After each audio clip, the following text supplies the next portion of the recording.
This episode of The Gaming Outsider is brought to you by eWin Racing, the home of the best heavy-duty gaming chairs. I can tell you from personal experience that I've never sat in a more comfortable chair at my desk. eWin Racing has chairs for gamers of all sizes, too. As a Gaming Outsider listener, you can get 20% off your purchase using our promo code TGO at ewinracing.com. eWin Racing, the best gaming chairs out there. This is natural-sounding voice actor Roger Craig Smith, and you're listening to Scott Clark and the Gaming Outsider! That sounds normal, right? That's kind of how I talk, actually.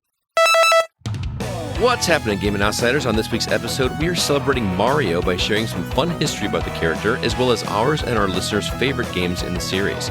In news, there's a holiday-themed fatality that costs a shockingly high amount of money. You'll also hear my and Alyssa's early impressions of Alan Wake 2, and David Newman stops by to talk about his experience with the latest game from Don't Nod called Jusant. This is The Gaming Outsider.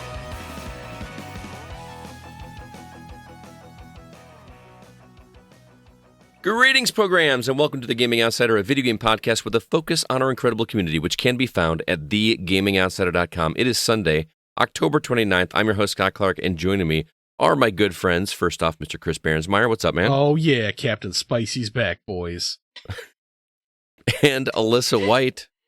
I've missed you, CB. It's been how many weeks now? Ooh, it's been a It's hot been minute. a while. I feel like I should forewarn everybody. CB is on fire tonight. I don't know what he ate for dinner, but he is feisty and spicy and ready to go.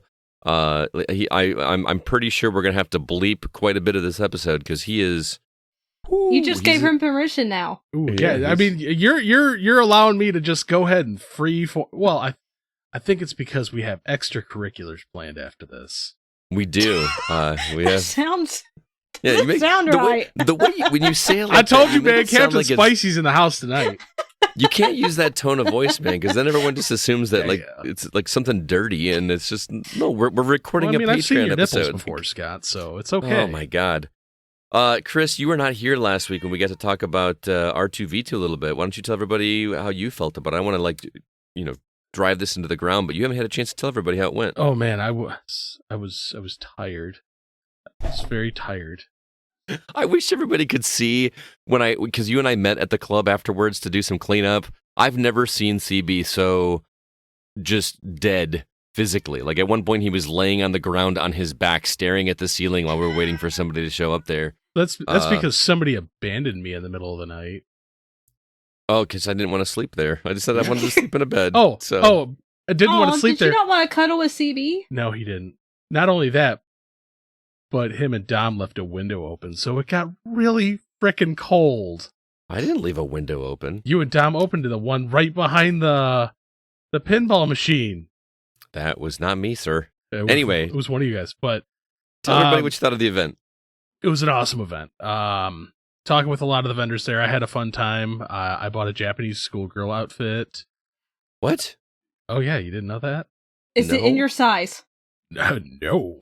I was going to say, you got to take pictures if it is. It is definitely not. No, it was a Japanese PS2 game that came in a collector's box that, for some reason, I didn't know this, but there's a sealed Japanese schoolgirl outfit in it. That's nice. Cool. I bought Ark the Lad finally, so another PS1 game that's a JRPG to add to my collection, but John St. John was awesome. He was great. He I'm so sad I didn't get to meet him. He got both me and my wife fairly intoxicated. Oh, I heard about the shots. Like they were basically like 4 shots in one or something. I do not do tequila, and he kept handing me tequila shots. Yeah, when John St. John hands you some tequila, you can't say no. I do, and the bottle is currently still sitting in my game room. Nice. I had a lot of people love seeing and playing games from the collection. There was a lot of people that stared at some of the things that I brought, like, what is that? Yeah. And how much can I buy it for? And I'm like, it's not for sale. Too bad. I didn't get to eat any of the cookies, man. I'm still mad about that. There was awesome cookies, and I didn't get to have one. It's Rose's friend that made video game themed cookies. They were all shaped like Triforces and Mario mushrooms and Yoshi eggs and stuff like that. That's so cute. That was pretty cool. So still slightly sad about that. Mm-hmm. But yeah, got to meet a lot of cool people. Hanging out with Paul Hine and Sean Coates was a trip. Mm-hmm. Paul's a blast. I got my new hat that I've been wearing everywhere from Ben Bizzle. I love that thing. But yeah, other than that, like by the time it was all said and done, because I lived in that club basically for 48 hours straight. Yeah, pretty much. Yeah, I was pooped. Still, we all were very tired. It was a lot more work this year than it was the first time around. So yeah, I'm finally to the point that I'm like, okay, I've rested, I've recovered. Let's go. I'm already looking at what we can do for next year. Yeah, we've already been discussing it. So we got a date in mind. We got lots to do. We gotta find Scott a Super Mario Speedo so we can just run around in that and just like entice the people to come in. Yeah, that won't scare them away. No, not at all. Hey, kids. Well, not to start on a down note, but I want to do something a little bit different here. I kind of want to dedicate this podcast episode to my stepfather, Max Maddox, who sadly passed away this past weekend. He has been having some health issues. I don't remember. I actually did an episode from Florida when I was down there visiting him, and unfortunately, he had a heart attack at home. He went home and then had a heart attack in the kitchen and did not survive. So why am I bringing it up here? Because there is some video game relevance to my relationship with him, because growing up, Max was one of those guys that was, he was into deer hunting and fixing cars and all this kind of stuff, things that I just was not into. And he tried to get me into it. And whenever he would try to teach me how to do this stuff, he would say, just pretend that you were trying to figure out how to save the princess. Work at it as hard as you do at trying to save the princess. And he used to drive me crazy as a kid. But I did wind up playing some games with him as a kid. Mostly, he and I played a lot of GoldenEye together. I actually played through the campaign of that game together with him. He was big into Driver. Do you remember the Driver series on PS1? So those were the two big ones. And more recently, like within the last couple of years, he actually apologized to me for coming down on me and my video game love when I was a kid, because he had no idea that I could do with it what I have done, like with the podcast and the convention and, even just doing stuff with kids and students. So, yeah. So, you think about my brother. My brother's taking it pretty hard, obviously. It's his father, my stepdad, but I wanted to dedicate this episode in his honor. So, rest in peace, Max. Let's go ahead and talk about the games we've been catching up on. Chris, still picking away at Starfield. How many scores of hours are you into it now? I lost count. Oh, you can check your Xbox app. Nope. Don't want to look. because it's gonna be WoW all over again when I like take /play and I'm like, I'm done with this game. Oh, I'm tempted to look just to see for myself, like how many hours you played. It's probably not as much as you think. Like the game came out and R2V2 was a thing. Oh yeah, true. Yeah. But it's definitely ramping up again. Like I said, mine's in the right place. Games are going. But I'm also like a pretty significant chunk into Assassin's Creed Mirage. Oh, okay. Which I'm loving the story as well for that. So I kind of want to, because I know that's a shorter game. So I just kind of want to knock it out of the way, be like, okay, put that puppy to bed so I can just keep being a space pirate and living my best life, okay? Stealing ships, looting things, and blowing things up. There you go. Alyssa, you're also playing Starfield, right? I played a little bit of it because I wanted to get married to Sam Coe, so I did all those missions. And once I got married, I'm like, okay, now I can go to the other games I'm playing. Because I just wanted to... And it was like the cutest... I don't know about how it is with other characters, but it was the cutest. Because you have to like get approval from Sam's daughter, and then you have the ceremony, and...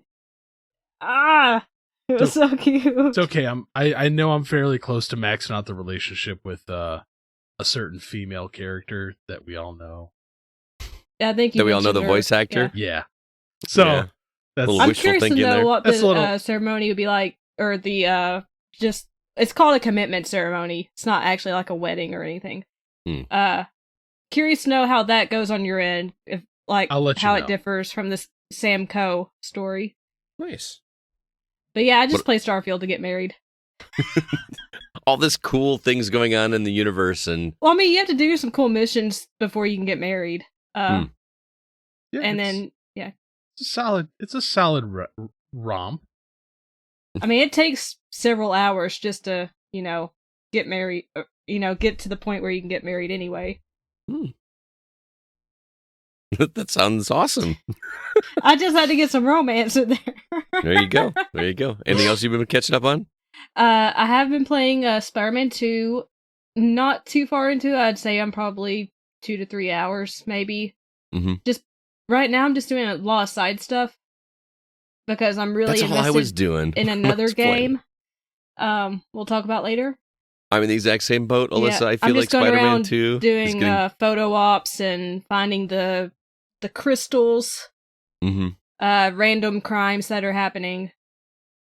Mainly what I've been doing. That's what made the first Spider-Man so good. It was just they were fun and they were manageable. It wasn't like Assassin's Creed Unity where you just had like 400 hours of things to do littered on the map. And it just feels so organic in Spider-Man 2, doesn't it? It does, yeah. I don't know. It doesn't flash on the screen like video gamey as much as most games do. It just kind of is there. Like you'll just see something's on fire, or I don't know. I just really like it. But I'm in the same boat as you. Spider-Man 2 is definitely getting tabled for the game we're going to talk about later because for sure. Wow. Talking about grabbing a game grabbing you. But I am still working my way through Super Mario Wonder. I'm in the 4th world, and that game just keeps getting more and more clever. It's just so charming. I'm finding I keep waiting for it to get hard, because most Mario games always they ramp up towards the end, and especially like the Galaxy games and stuff. They were, they had some really super tough missions that I had to, or not missions, but levels, stages that took several attempts and many deaths, and I'm not really struggling. There's only been like 2 of the 4-star levels that were challenging, but they were far from extremely difficult for me. So I don't know if that's going to go through the entire game, but is this it's the great. second like full Mario game release for the Switch? I mean, do you count Bowser's Fury? No. That came kind of packed in with. I mean, that was a full-on game, man. Oh, that was. Yes and no, but I meant like, okay, you had Mario Odyssey. Mm-hmm. And Super Mario Wonder. But there's been no other Mario tentpoles. The only other ones, like I said, outside of Bowser's Fury were ones that were ports of Wii U ones, like Super Mario Brothers Wii and stuff like that. Because I know before, like, Mario's always had that. It does ramp up, but like Odyssey, there really wasn't any ramp.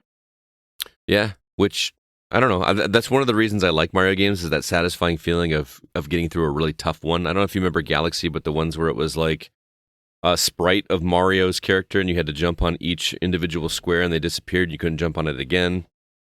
Man, that was tough. That was tough, but I really enjoyed doing that. So looking forward to getting through that one. Just a delightful game.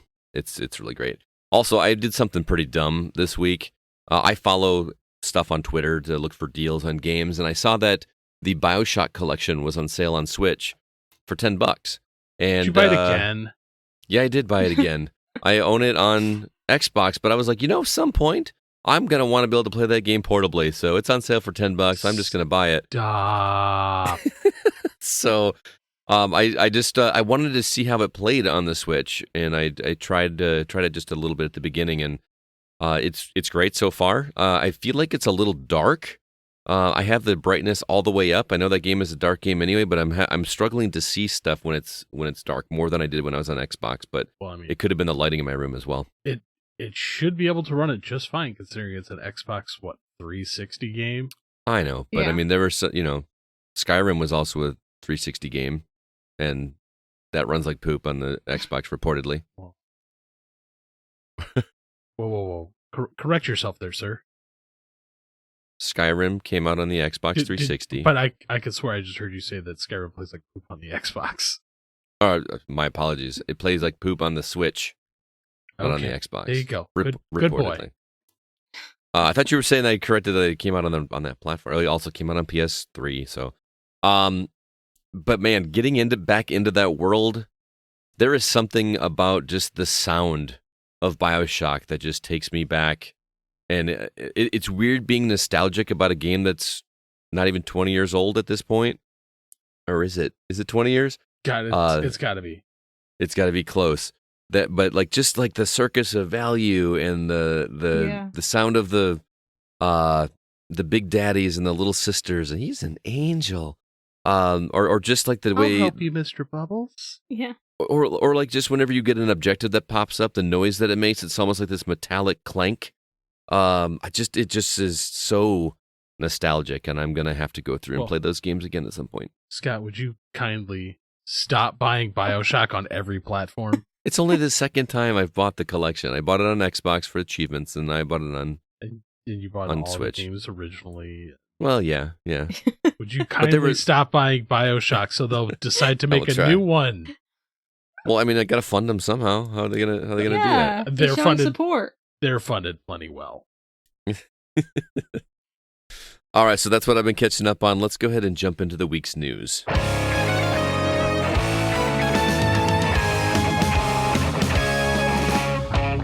Couple trailers to talk about. First off, Metal Gear Solid Delta Snake Eater. If you remember, they announced that they were remaking Snake Eater for modern consoles. It is an Unreal 5 trailer. Highly recommend everybody check that out.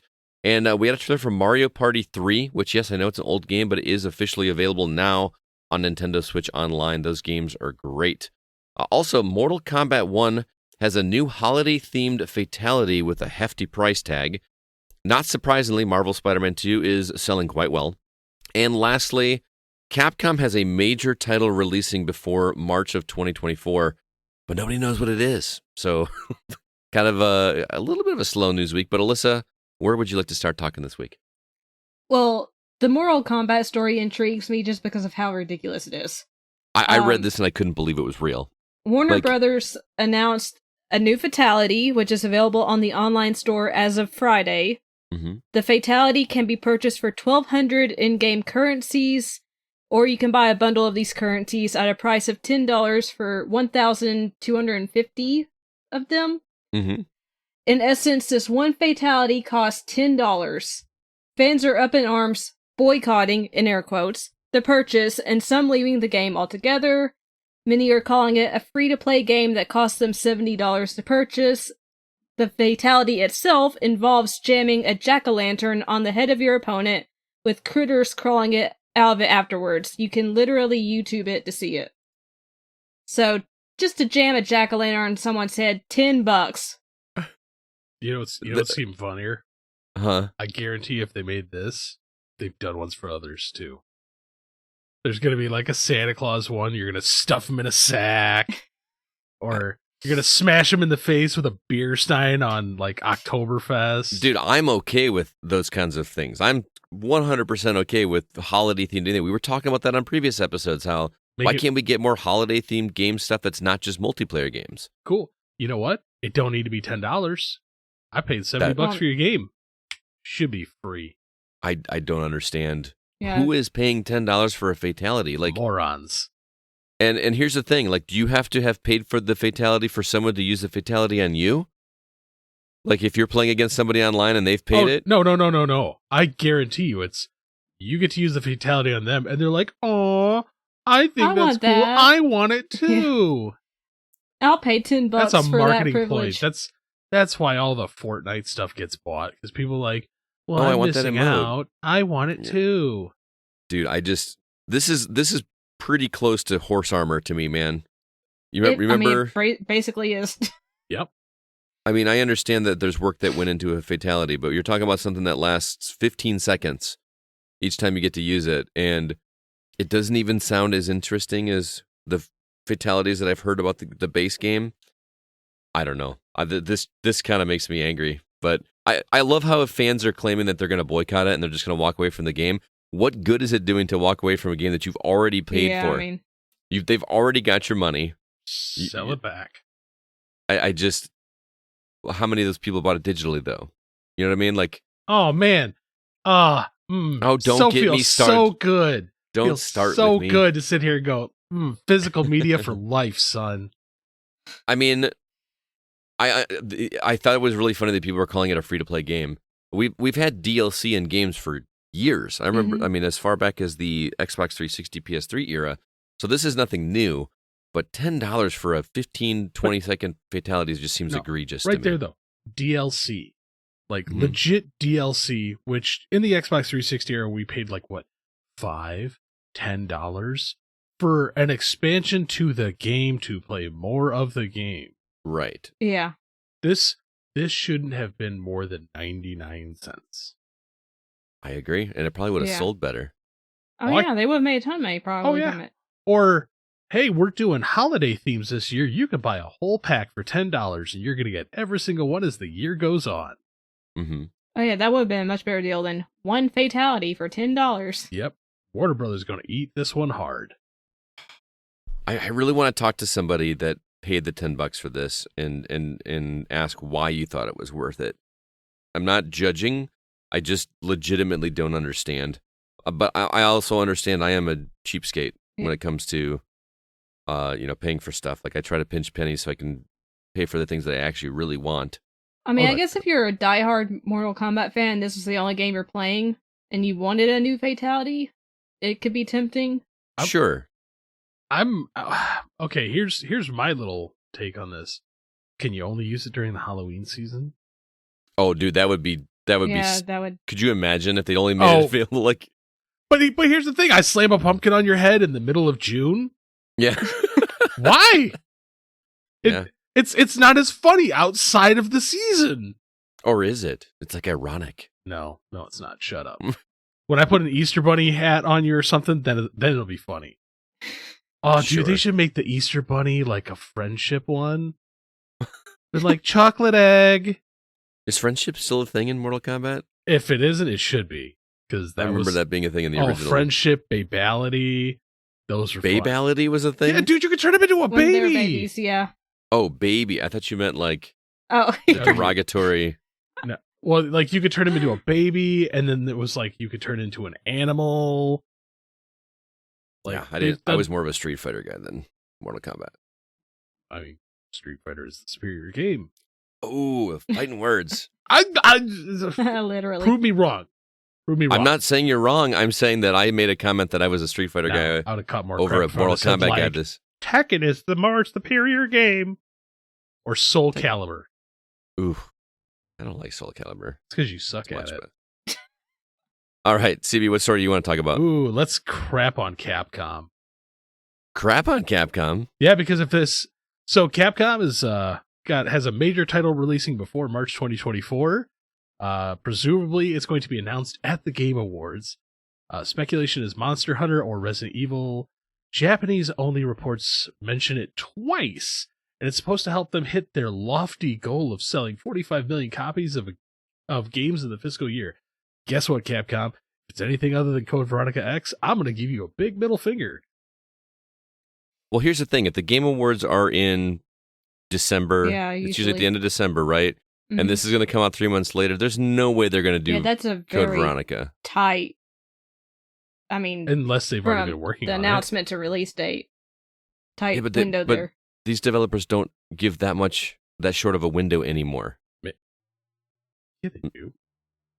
No, they don't, man. Well, how long have we known about Spider-Man? Here's how the long thing. Have we known this game could have already been in the works for a while. Yeah, but then they would have announced it before December for a Nope, because maybe release. Capcom is finally learning if you announce it and then release it a couple months later, your sales will do better. We'll see.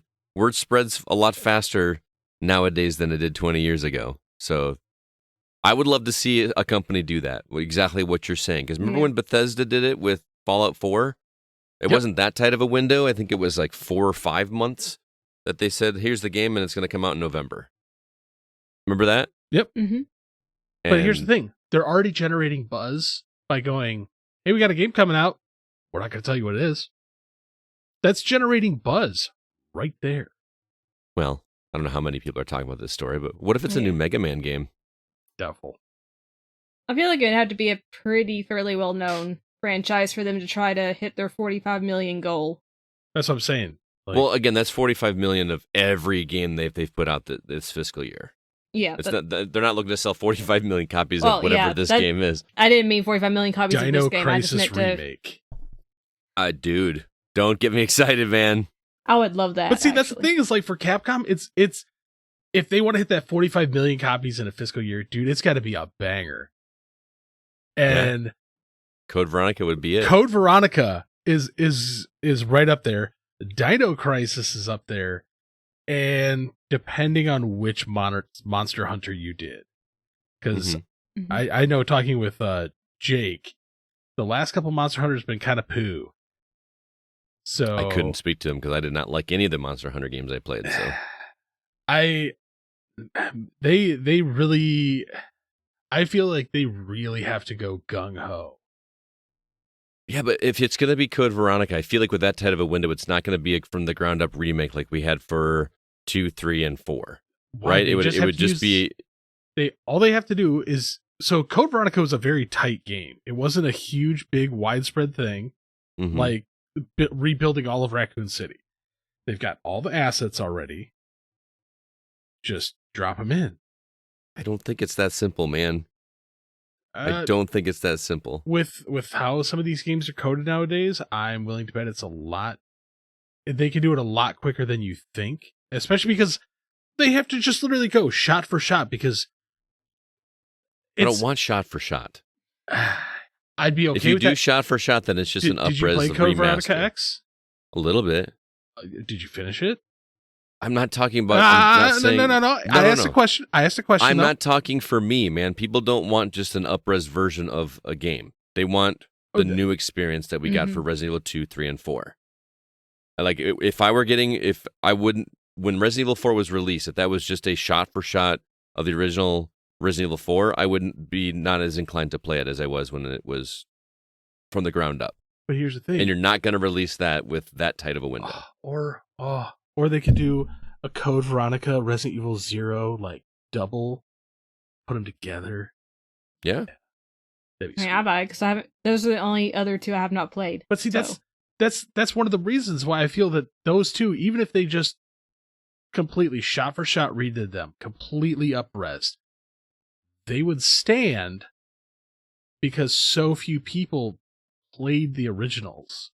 And now they go back and they're like, man, that Resident Evil 1, 2, 3, and 4 remakes were so good. Like, I want to go back and play the other games. But when they go back and they're like, yeah, these tank controls. These look bad, and tank controls are hard.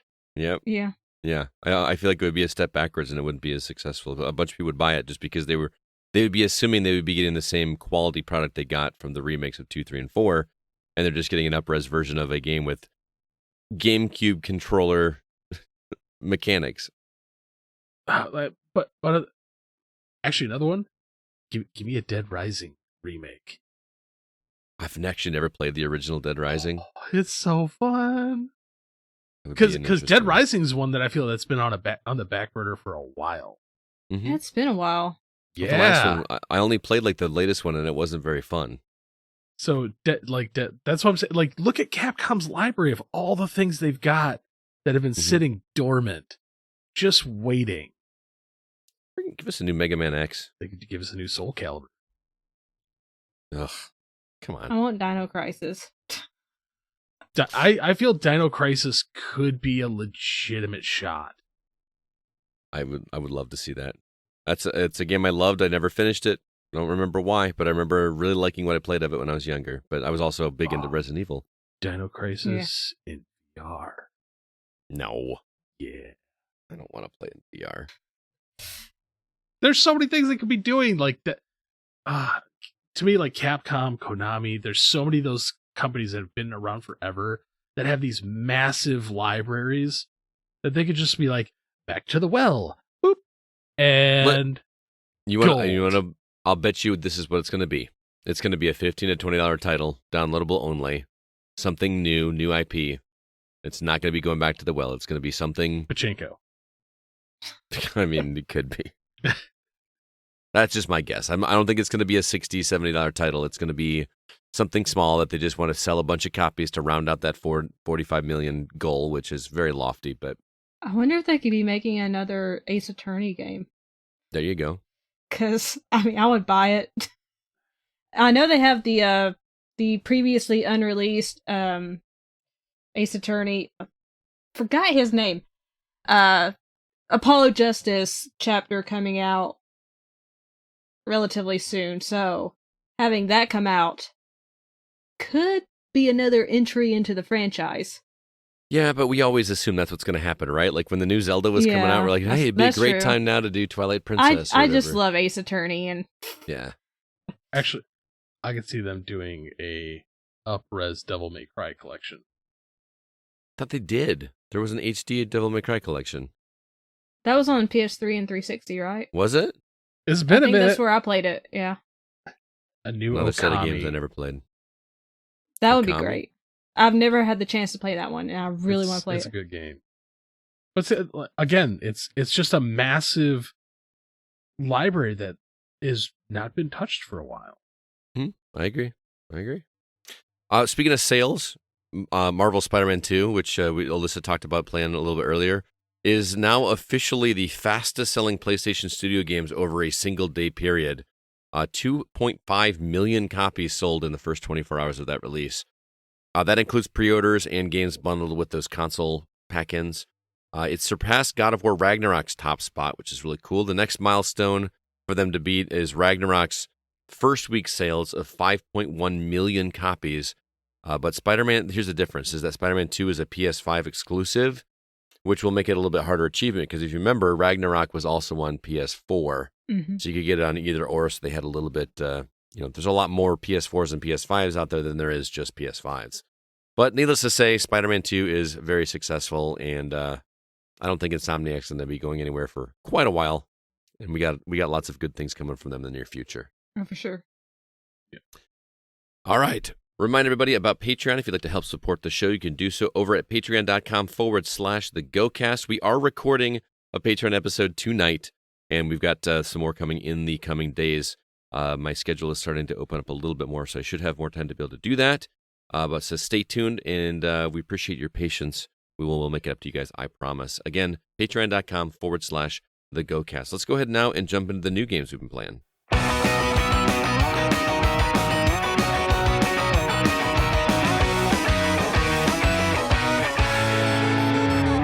All right, here are the titles coming out this week if you're looking for something new to play, because there's nothing out to play right now. WarioWare Move It's coming to Switch on November 3rd. Ebenezer and the Invisible World is coming to PS5, PS4, Xbox Series consoles, Xbox One, Switch, and PC on November 3rd. DreamWorks All-Star Kart Racing. Is everything just a kart racer now? Yep. Every franchise, kart racer. Both PlayStation consoles, both Xbox consoles, Switch, and PC November 3rd. The Invincible, is that, I did not get a chance to watch the trailer. Is that based on the cartoon? Please tell me. No, it is based on the novel by, I don't know if I'm pronouncing the author's name right, Stanislav Lem. It's a hard science fiction novel. Oh, is it the one where it's got like a skull in the spacesuit on the cover art? It's like I think I it's don't like know a if I've seen the cover art, 1950s but the style trailer sci-fi. looks fantastic. Okay, I remember that now. PS5, Xbox Series X and S, PC November 6th. Nickelodeon All-Star Brawl 2, both PlayStation consoles, both Xbox consoles, Switch, PC November 7th. Salt and Sacrifice gets its Switch port on November 7th. A game called Sanabi coming to Switch and PC on November 9th. Berserk Recharged coming to both PlayStation consoles, both Xbox consoles, Switch, and PC on November 9th. And lastly, Like a Dragon Gaiden, The Man Who Erased His Name on both PlayStation, both Xbox, and PC November 9th. Alyssa, anything on the list to get your fancy? Two look really interesting to me. I don't think I'll get to them anytime soon, but the Invincible looks incredible from the trailer, and I've heard it's got an enemy that's similar to the Xenomorph from Alien Isolation. Like, it'll just randomly hunt you while you're going through the story. CB excited. I knew, that's why I said that. I was like, I gotta sell CB on this game, even though I've never played this game, I've never read the book, but I've heard the book is amazing, and the trailer looks fascinating. So I definitely want to check it out at some point. And I love the Yakuza franchise, which they've now renamed it as Like a Dragon. So Like a Dragon Gaiden, the man who erased his name, looks interesting to me. Right. I haven't played every Yakuza game, but I know this has a character from that, and I'm interested in it. Cool. CB, how about you? The Invincible. I mean, well, you know me. I love space. Mm-hmm. Yeah. I love space. It looks interesting. The problem is I'm probably going to buy this, and it's going to sit for a bit. Well, don't buy it now. Then just wait for it to come on sale in November. It's going to come down. I am supporting studios, sir. Oh, now you're going to make me feel bad. Okay.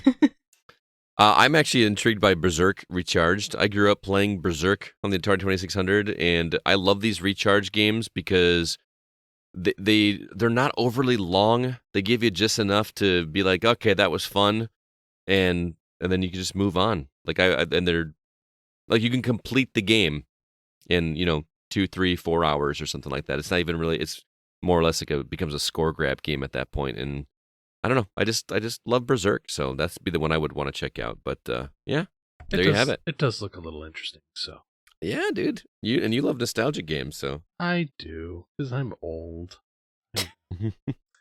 Well, you both are not old. It ain't the yes, we are. It ain't the year of the car. The years, it's the mileage. That's right. I'm a old beat up. So. As much as I want to just put my headphones down, not hear you guys talk about this, you both have been playing Alan Wake 2. Yes, we have. Okay, headphones down, leaving. No, don't do that. We're not gonna spoil anything. We're not even gonna really mention, outside of the main character.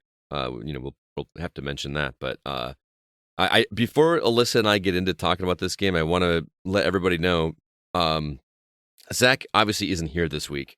He had a previous engagement, was not able to join us, but he is absolutely loving this game. He hasn't told us why, but he actually put a note in the document for us that says it was worth the wait. And the little bit that I've played of it so far, I have to agree. Mm-hmm. But yeah, CB, I didn't mean to take it away from it, but I want to make sure Zach got his bit in there. So go ahead, start with your questions. Well, first off, have yet to play Alan Wake, so okay. But it's next in the hopper for me because, as you both know, I fell in love with Remedy because of another certain game called Control. Mm-hmm. Mm-hmm. Well, they're doing the shared universe thing, so I know it should be very exciting for you. Well, they also did Quantum Break, which I loved. That game got so crapped on for some reason. I enjoyed it. I don't know why. It was glorious. But so far from what you've played, mm-hmm. Does this seem like a natural? Does it feel like a natural continuation of Alan Wake 1? That's very difficult for me to answer because I have not played the original since the week it came out, because I sat down and beat that game in like a week. And I went back to watch a retrospective of it, and I don't remember a bunch of the characters. And I will say that despite that fact, that I do not feel lost. Mm-hmm. Like this is its own thing. There's obviously ties that I'm seeing hints of going into it now, but I don't feel like you don't necessarily have to have played the first one to enjoy what makes this game special. And I'm not as far as Zach is, by far. I would say it does feel natural. Again, I haven't played it in several years either, but I do remember most of the characters, how it ended the previous game. It feels really natural, but like Scott said, I don't think you really need to have remembered too much so far. Mm-hmm. The game does a pretty good job of trying to just incorporate new things while also catching you up on things or informing you of things you need to know about. But yeah, I'm loving it. I think I'm a little over 4 hours into it. Okay. I mean, how does it feel? Like control, like I guess controls wise, because I mean it's been such a long time since both of you played the first one, so it'd be very hard to be like, ooh, compare the controls to the first one. Like, did they fix things or did they not? The controls feel very familiar because we just had Resident Evil 4, right? So it's third person over the shoulder. But what I think is what sets this game apart for me from any other survival horror game that I've played is that this one does something incredibly bold in that you don't have any kind of action for the first hour and a half. That's true. The first portion of this game, you play this character Saga Anderson. Am I saying that right? That's her name. Yep. She's an FBI agent that is investigating murders in this town in the Pacific Northwest, and you spend a good majority of the beginning of this just gathering clues and then going to you know how in movies they've got the pictures up on a wall and they're connected with red string? Yeah. Oh, you know what I'm talking? Are you're Charlie Day in it? Yeah, well, yeah, kind of. But you get these clues and then you go back to this room to figure out where these clues go in the line of succession of everything. And it's really fun to learn what's going on because you really can't mess it up, if I'm understanding that correctly, Alyssa. Like if you get it wrong, it just says, go, this doesn't belong here. Yeah. So you just kind of do it until you find it, and then you're learning the line of succession as you go along. And I think that's really interesting. There's some light puzzle things. Alyssa, did you get the I'm not going to spoil anything, but were you able to open a specific chest that had a combination lock on it that you had to find the combination for? Yes. I thought that was really clever how they did that. It felt very Resident Evil in a way of like, look at your surroundings and figure out what to do. That was really fun. It does feel a lot like the Resident Evil in the current remakes. Mm-hmm. I mean, there's even an inventory system now, like where you have limited space. Right. I mean, it just seems a lot like it. It does, but I'm not saying it's ripping off Resident Evil. No. This is very much its own thing. The one thing that I find interesting, but I don't understand it, is I can't remember what they call it, Alyssa. Maybe you can help me out. But where you meet a new character, and then she decides that she wants to learn more about them by just sitting and meditating on it or something. They call it profiling in the game. Yeah, profiling. So you'll literally be interviewing somebody, and she'll profile this character that you're talking to, and then she'll be like, she's basically doing a Sherlock Holmes kind of thing where she's observing and deducing this information, and then she'll be like, oh, well, what about this? And they're like, well, how did you figure that out? And, Sherlock Holmes, at least the movies, does a good job of showing things on people's bodies or their clothes or their fingernails and says, this is why I deduced this. And Saga just comes up with it, almost like she's been enlightened. And I don't know if that is just them not explaining it or if there's some kind of supernatural thing going on that I just have not understood yet. I feel like it's probably the latter. Okay. But regardless, it's cool. It's just it's interesting that there's so many mechanics of things that don't have you blasting enemies or flashing them with a flashlight like we're used to in the Alan Wake games, which was like a good majority of that game. And this one, it doesn't start out with that, which most games like that at least have a heavy action sequence at the beginning, right? This one has a very slow burn at the beginning that makes you do all this research and investigations that I find refreshing. How do you feel about it, Alyssa? I mean, I really like it. I think some people will probably not enjoy that aspect of not having anything to fight for an hour and a half. But I mean, like I said, I've been on a detective kick, so I was loving just going into Saga's space and putting the clues together and getting to know her as a character a little bit. And I do like the combat. Like once you get to it, they have changed the combat a little bit from the previous game. I believe in the previous game you could not actually aim anywhere. You just shot wherever. There's not an aiming reticle? I think it just automatically locked onto the enemy. And oh, did it really? Yeah, this one you have free reign to shoot wherever you want. So headshots, leg shots, whatever you want to do. And still have the mechanic of, burning away the shadows. So, I love that aspect. It feels cool. It feels like you're actually doing some damage. Yeah, it does. Without it feeling like just like a headshot or a bullet wound. You know what I mean? Like you're shining away the evil or the darkness, which is it just feels really cool. You probably haven't gotten to a certain point yet, so I won't say anything. But I also love how this game started. Just the title card kind of reminded me of Evil Dead Rising's title card from this year. Oh, okay. Not exactly the same. Cool title card. Feels like it has a much darker tone than even the original one. Oh yeah, this one definitely seems scarier than the first one did.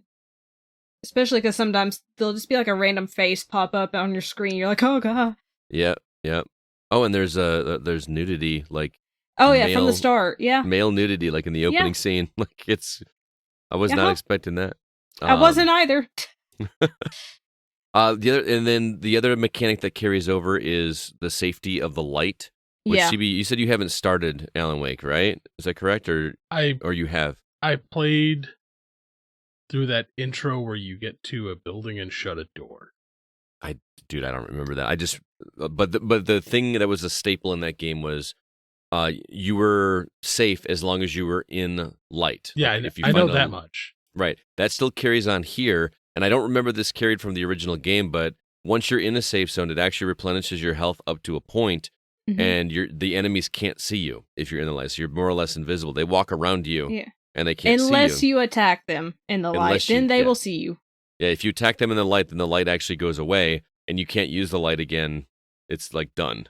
So you can't, like, attack and then go run back into the light again. But I don't know. It's just, I love the sensation, especially, which it works great in a horror survival game, because when you're on edge and you're in these combat situations and you're waiting for things to jump out at you and you see a light in the distance, you're like a moth to a flame. I want to get there because I want to ease this anxiety in this moment, and I actually really love that. So. The only other thing I will say about this is I am super intrigued by the storytelling in this game, and I'm not even as far as Alyssa is. This is what I want to be playing. Like me too. Spider-Man is getting put on hold. I'm sorry, Insomniac. I love your game, but this is taking precedence. I will probably finish Mario. Just because I feel like I can plow through that, like you were talking about with Mirage, CB, I can just, since it's so short, get through that. But Alan Wake 2 is going to be the thing I'm focusing on. And from hearing Zach talk about it, who, by the way, said that there's a moment in a level that is his favorite moment in gaming this year. I think he mentioned it on Twitter that it was... I saw that, but I can't remember what it said. Pure bliss might have been the way he described it or something, but... okay. I'm really intrigued to see what that is, because Zach's not easily impressible, and when he talks, I mean, he's made multiple posts and comments to Alyssa and I on text that he is really, really liking this game. I was really bummed he couldn't be here this week, but I'm sure we'll be talking about it at length next week, and he makes it sound like we need to do a spoiler cast on this game. So, Alyssa, you and I are on a mission to get through this game as quickly as possible. Well, I mean, I want to. It's drawing me in that well. Like the story, I don't know how they constructed the story to be so fascinating, and they have so many different moving parts, and it just all works together. I'm like geniuses. So far, yeah. I have barely scratched the surface even compared to you, but I am really enjoying it, and it's going to be my focus moving on outside of Patreon stuff. So there you go. All right. Also have a pre-recorded review that we sat down with David Newman. Actually, Alyssa joined me so that David could talk to us about a game that he's reviewing for us called, I've been pronouncing it wrong, but it's Jusant. Yeah. Jusant. French. So we're going to play that review for you right now because it sounds really interesting. All right, it's time to do another review. I'm here with Alyssa. This is the first time we've done one of these recorded interviews with one of our writers, with somebody else besides me. So it's awesome to have you here, Alyssa. And I haven't done one of these since I think before I joined the podcast. Yeah, this is pretty exciting. But David Newman is here to talk to us about a game that he's been playing. David, how have you been, man? I am alive. I mean, Anesthesia I'm in the same residence. boat. Yeah, anesthesia residency is kicking my butt. Yeah. But I am alive. So There you go. Well, the game that you've been checking out for us on PS5 is called Jusant. Jusant. I haven't played the game. Am I pronouncing that correctly? it is actually pronounced Jusant. And Jusant. Jusant. Yeah, like the S sound and measure, and just Jusant. and then essentially Jusant. take the T off at the end. Oh, okay. Yep. I mean, it's don't nod, so I assume there's French, yeah. some French association there. So, but yeah, Don't Nod developed it, and it was provided to us by Home Run PR. So, at first look on this game, when I watched the trailer, David, it reminded me of climbing sections in games like Uncharted or Assassin's Creed, where you were supposed to figure out the correct path up, the side of whatever it is that you're climbing. And that's what this looks like the majority of this game is, which seems like a departure from what I've seen from Don't Nod in the past. Is that an accurate assessment of this game, or is there a little bit more to it? Yeah, it's pretty accurate. The majority of the gameplay is going to be your climbing, and then anytime you're on essentially flat surface, you're pretty much going around the environment and looking for any letters or notes that people have left by. It's a little more involved than the Assassin's Creeds and I think the Uncharted. It's been a while since I've played Uncharted, but instead of moving a direction, you actually have designated buttons to each handhold. So, interesting. So for PS5, L2 is left hand, R2 right hand, and everything, and then you point your direction to the handhold that you want, and then like letting go of L2, R2 as you go. So it's that's pretty much the majority of the gameplay. There is some puzzle element to it as well. Figuring out exactly like which way you need to go, and then also you're belaying as you go about. And what you can do is actually you can set a new like hook or a python that essentially puts a new belay right there, and you can use that to like drop down on your rope and swing across and everything like that.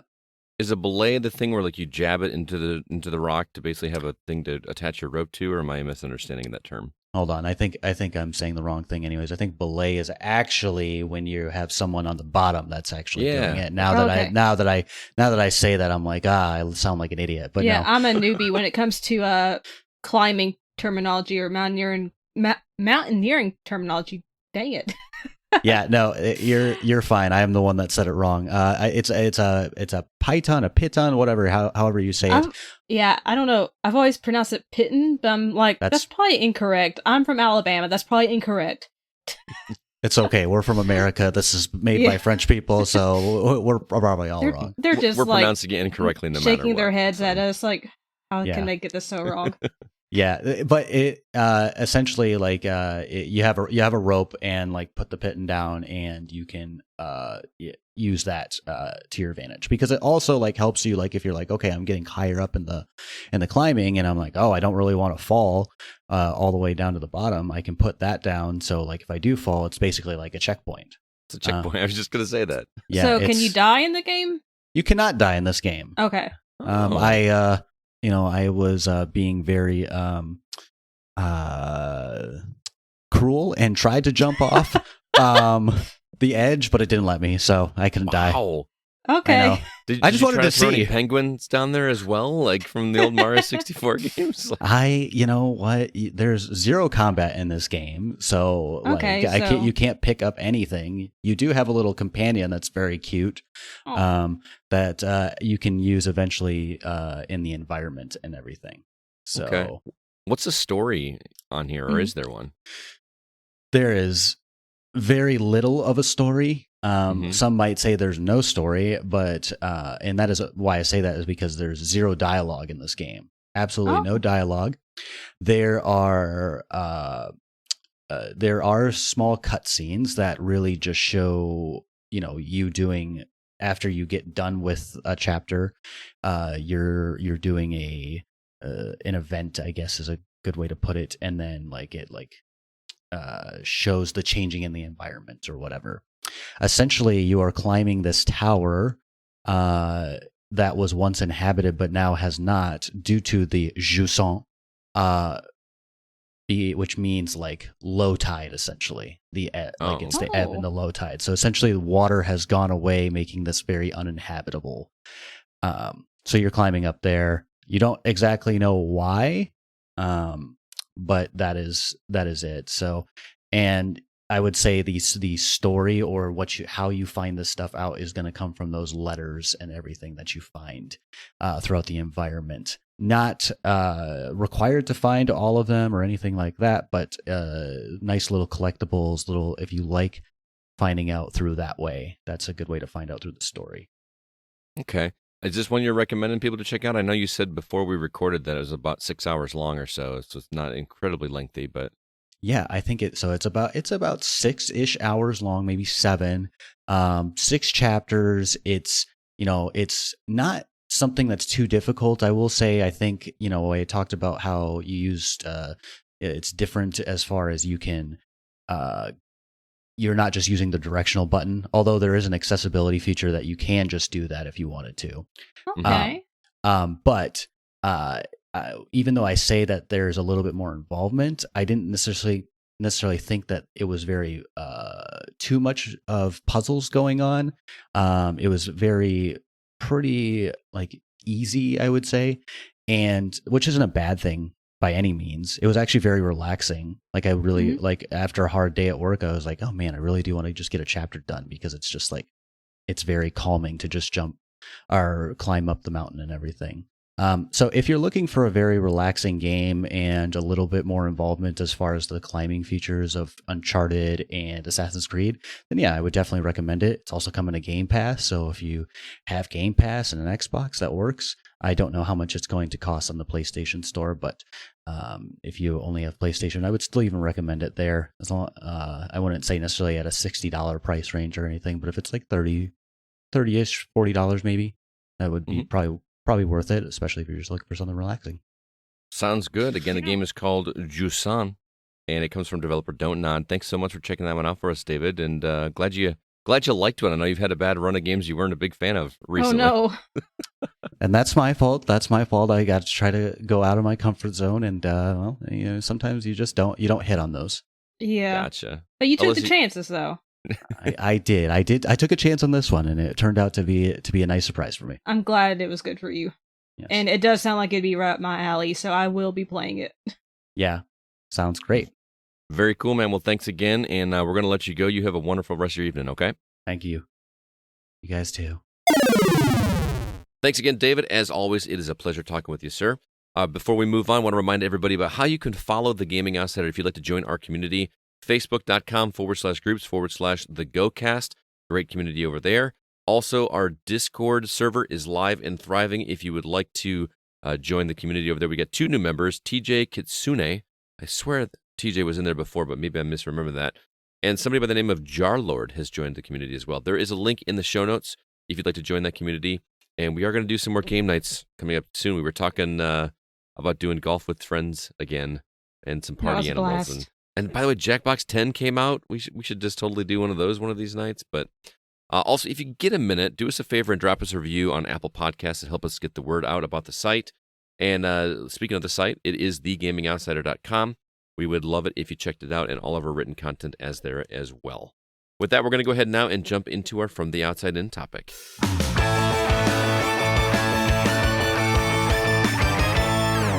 Last week, I shared my initial impressions of Super Mario Bros. Wonder, which I'm obviously still playing through and enjoying it, but I realized we've never done a From the Outside In topic centered on our favorite Italian plumber.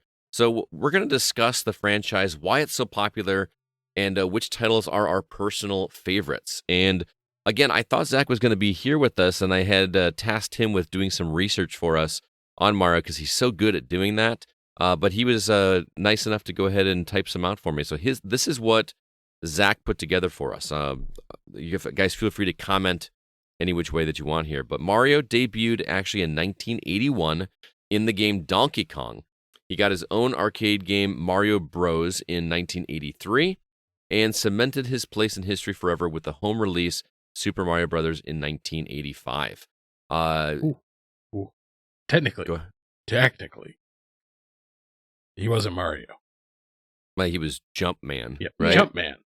And then if I don't know if you put this in here, I don't want to steal his thunder, but wasn't like Nintendo's landlord named Mario, and they decided to change. So there is a heavily implied that it was based off of their landlord or the person that owned the warehouse that they were originally in.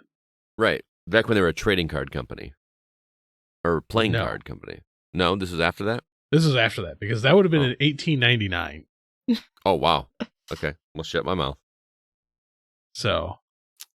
I thought this was interesting. Donkey Kong was originally meant to be a Popeye game, but Nintendo couldn't secure the rights. Safe to say they're probably pretty happy about that, considering what's happened with Donkey Kong since then. His iconic triple jump didn't actually didn't start in a Mario game. Am I reading this correctly? It was first introduced in Donkey Kong on Game Boy in 1994. Was that the like Mario versus Donkey Kong? Is that what he's talking about, or was it? I don't remember. I don't know. I don't know. Because Donkey Kong on Game Boy was just Donkey Kong, right? Like it wasn't. But there was Mario versus Donkey Kong. Yeah, I know there was that. Yeah, I'd have to do some research into that one. So I think what he's talking about is like how you go to 1, 2, wahoo, and then he does the spin flip thing. So we all kind of assumed that would have been introduced in Mario 64. But he's saying that it actually was introduced in 1994 with one of the Donkey Kong games on Game Boy, which that surprises me. Yeah.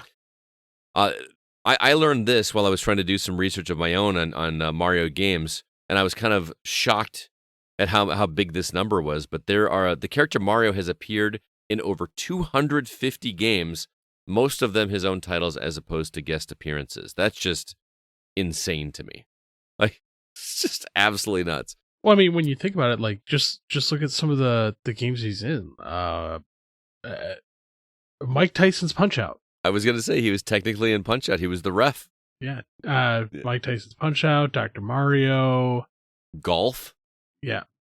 Like almost all the, I think it's like almost all the black box games he's in there somehow. Right. Yeah, that was their shtick.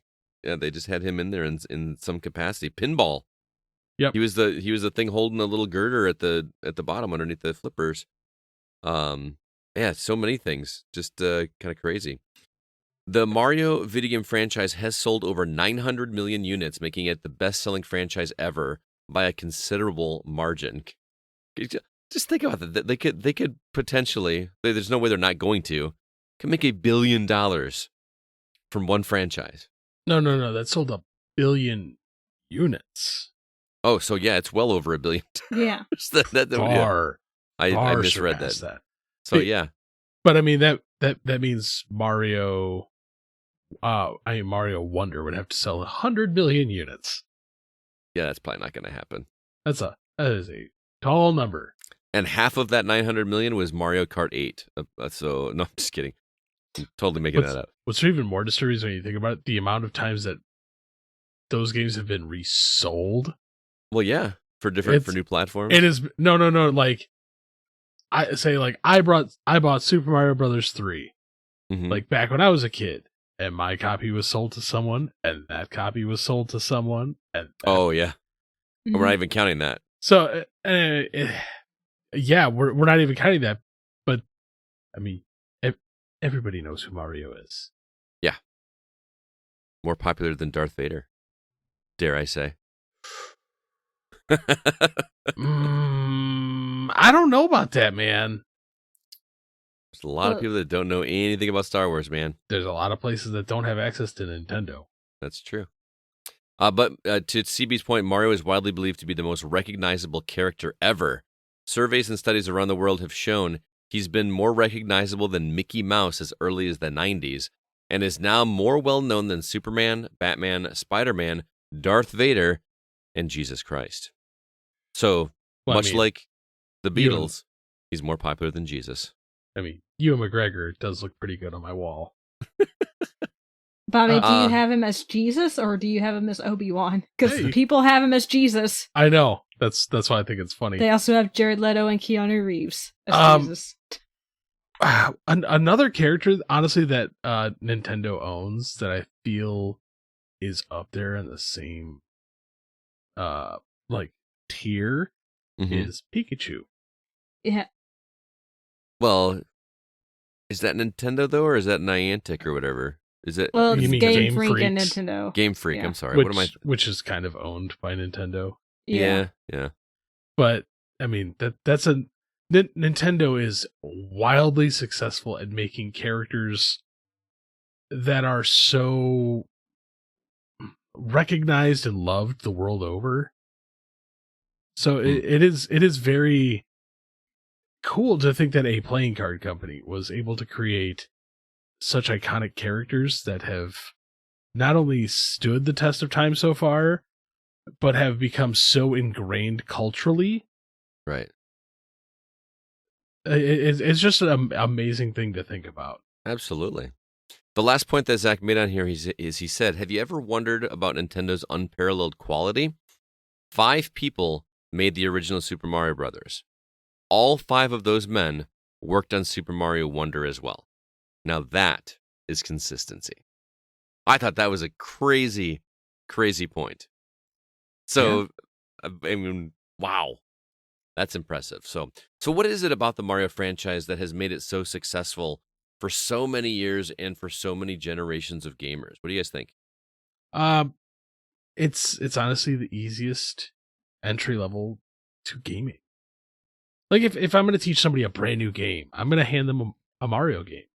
Well, Or like they've never played like games they've before, never you played mean? games before. Like I'm going to hand you a Mario game because it's kind of self-explanatory. Well, it teaches you how to play too.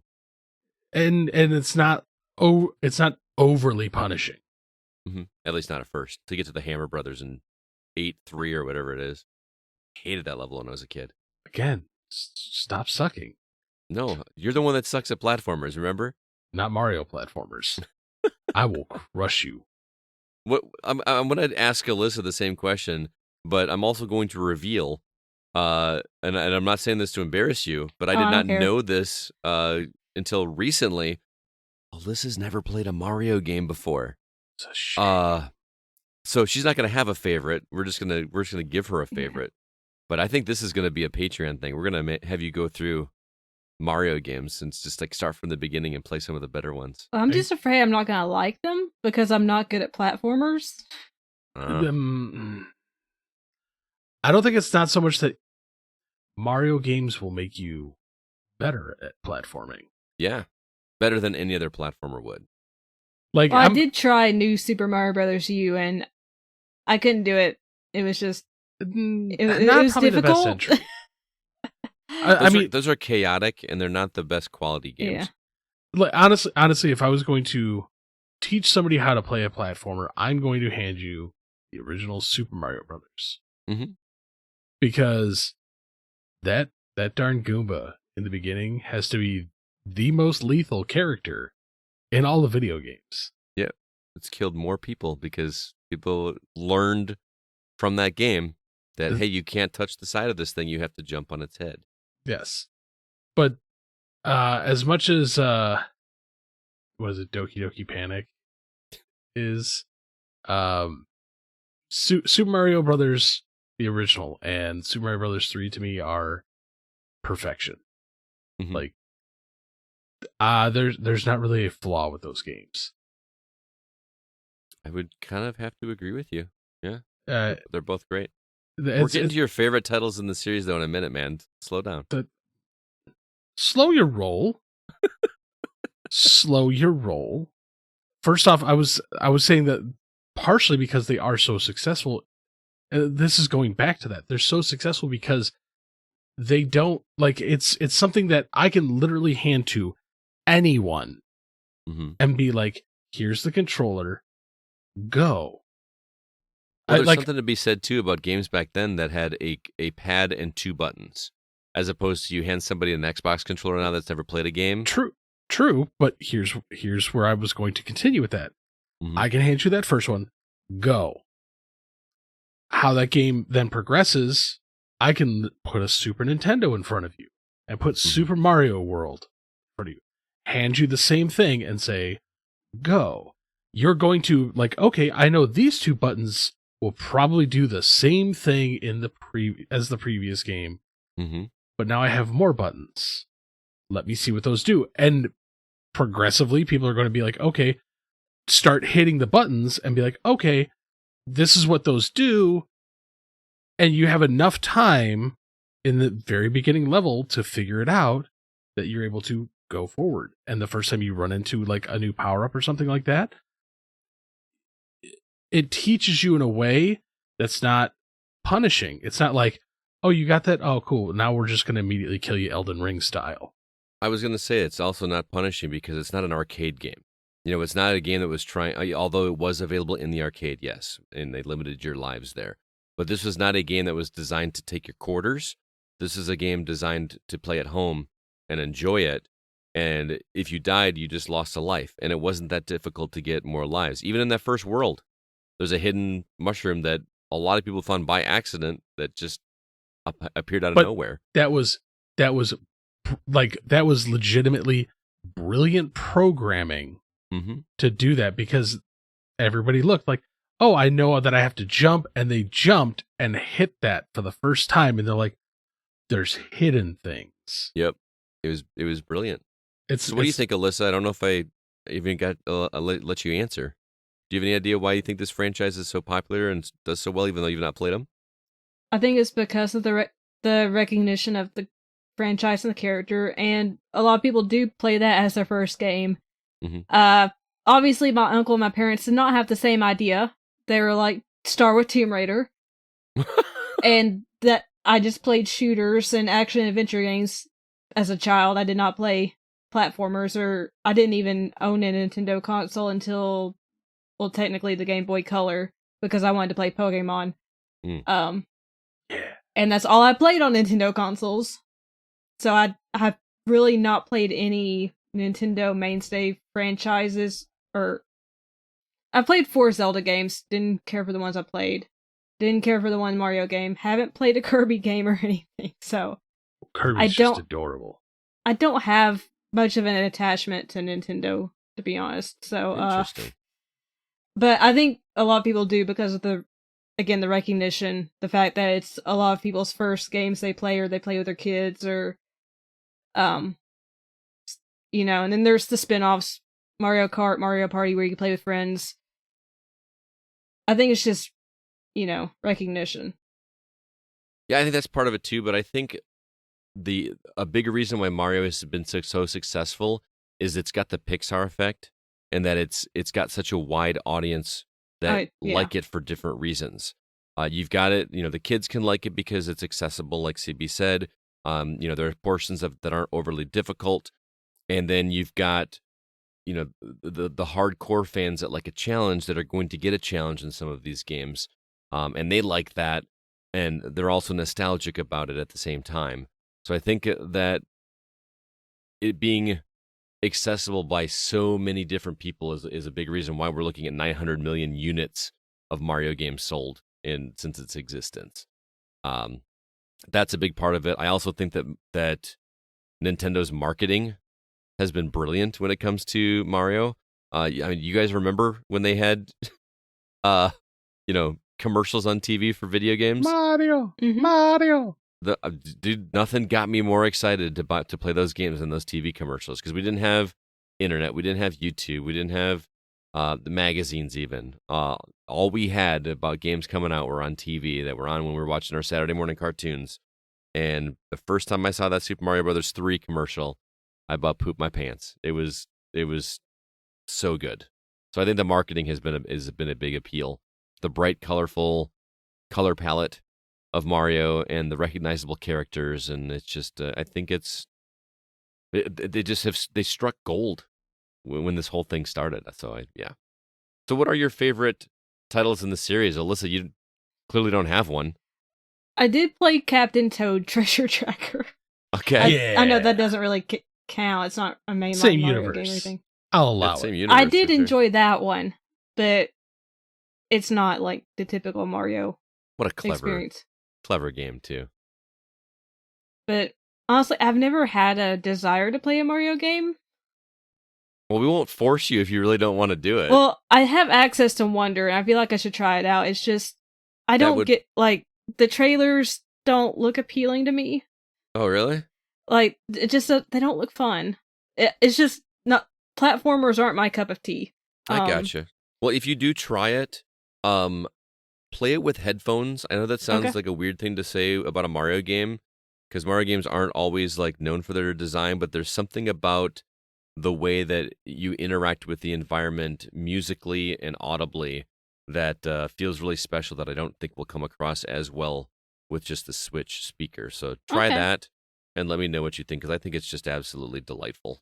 But I also grew up with the game, so maybe it's easy for me because I'm used to it. But it feels like an easier Mario game than most of the tougher ones that I've gone to. So, CB, what about you? What is your all-time favorite Mario game? This is a tough question for me. It is for me, but I mean, dude, I gotta stick with the tried and true. Super Mario 3. 3? Three is like my all-time, like, because that is a game that I can pop in, and I've beat it multiple times. Same here. But I'll sit there and just be like, it's a good game. I'm gonna play.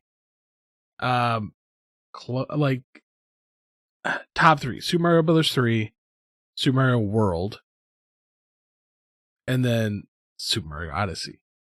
Wow, Odyssey is up that high for you, huh? Dude, because that game had so much going for it. Mm-hmm. And it was fun to see, like, Mario. The problem is, like, Super Mario Sunshine. Never really got into it. Dude, I like Mario Sunshine. I've never understood the hatred for that game. I'm trust me, I've played it recently. It's not that I hate it. It's just I don't have that attachment to it. Mm-hmm.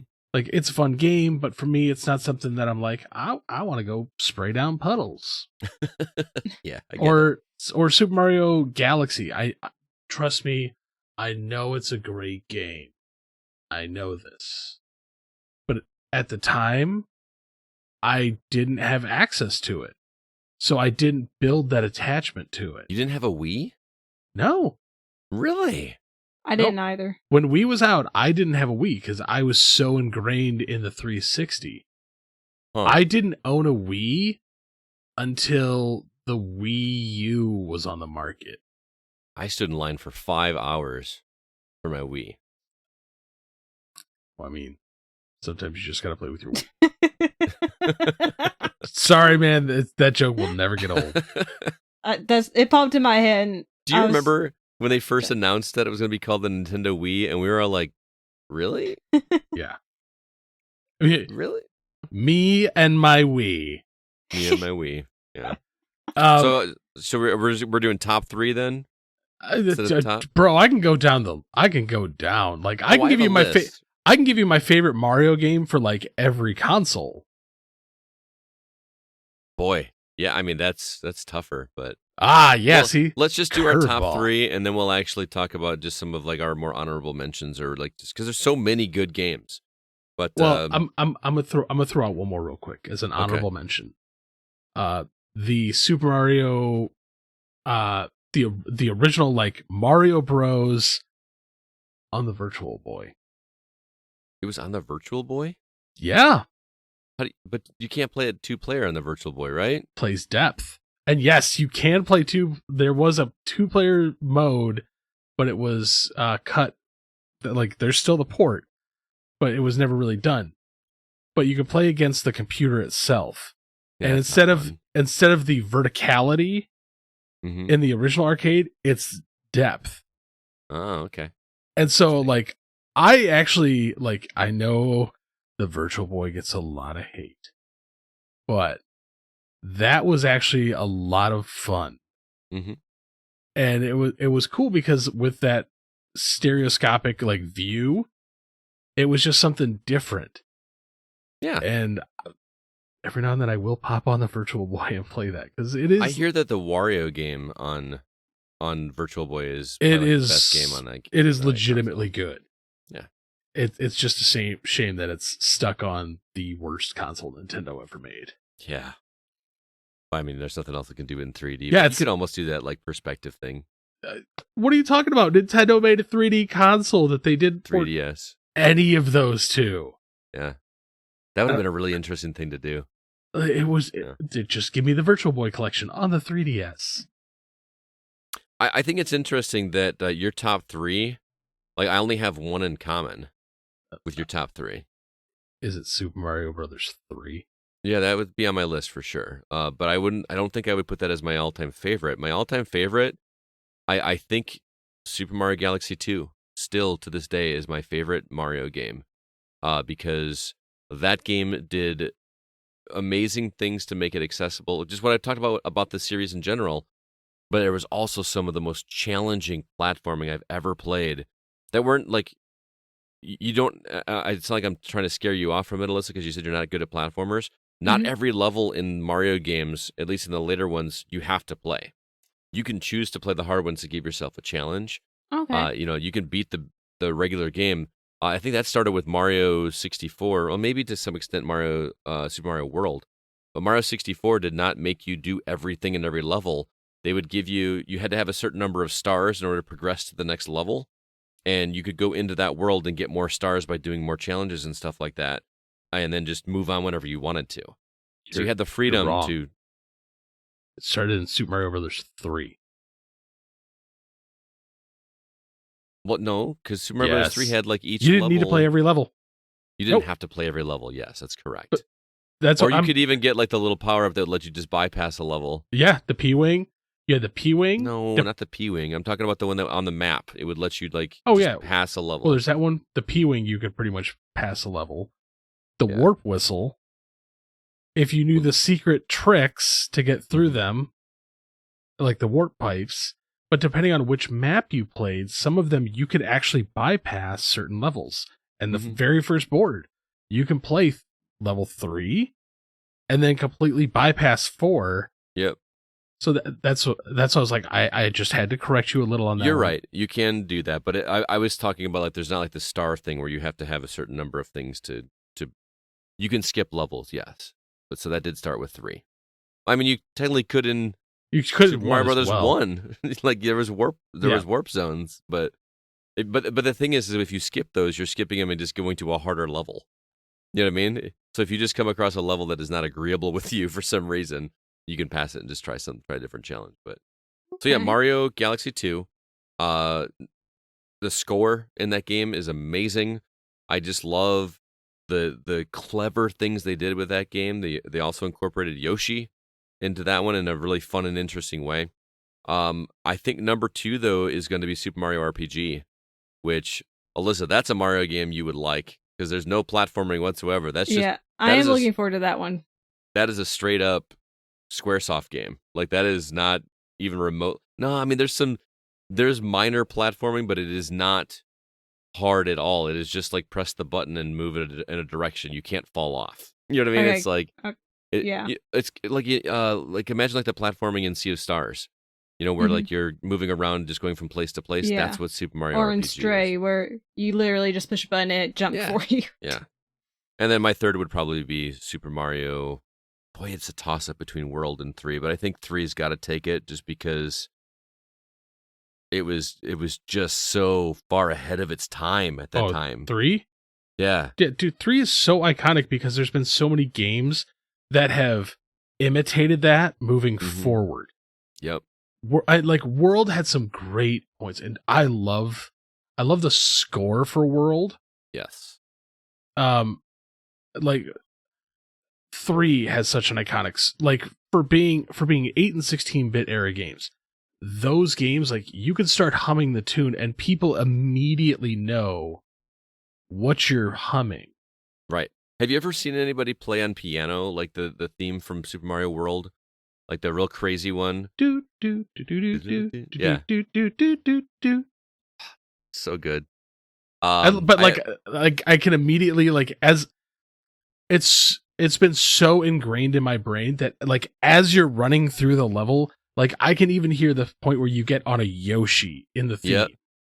Yeah. And then it just Oh, dude, the incorporation of Yoshi was such a revelation at the time. I have a mount, and he's got his tongue and eat enemies. This is incredible. Then finding the big Yoshi coins.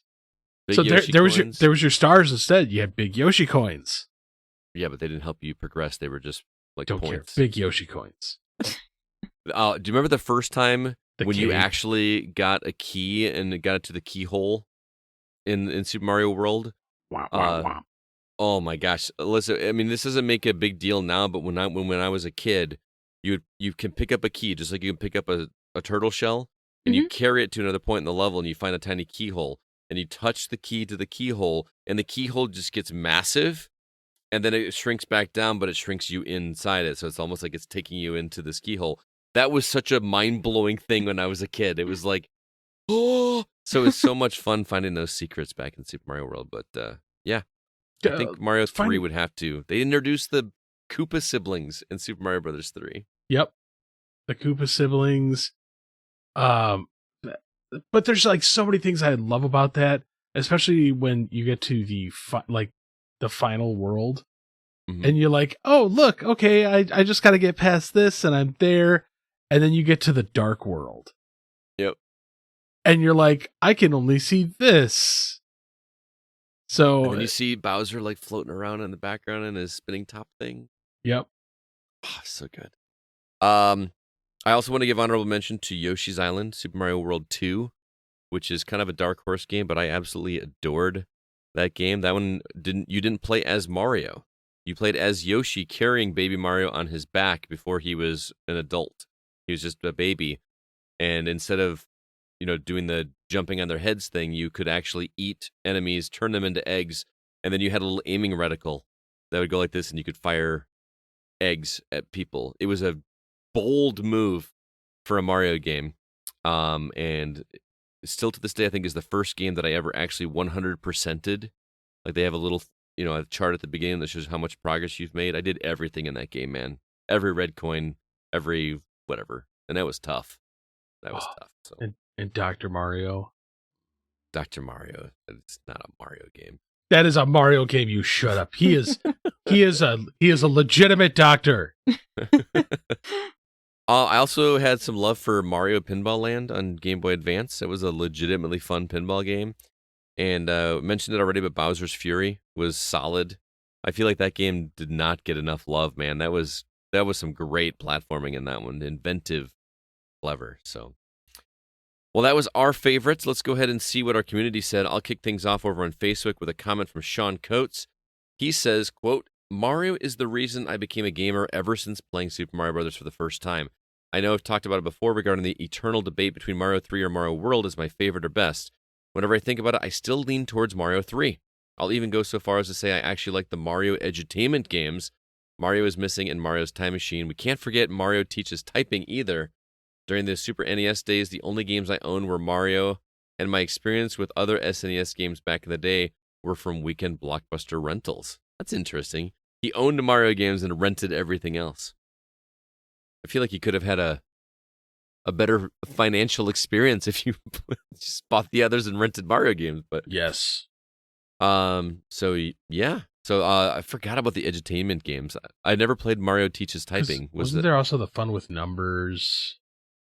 I think you're thinking Mickey. I don't know, man. Sesame Street, Mickey, Adventures in Numberland. Hang on. I'm gonna check my list. Well, what was the typing one on? Was that a PC or was there a keyboard peripheral for Nintendo that I was not aware of? Or was I don't know. I cannot remember where Mario Teaches Typing was, but was it one of those ones that like only schools had access to? I don't know. It's very possible. I don't know.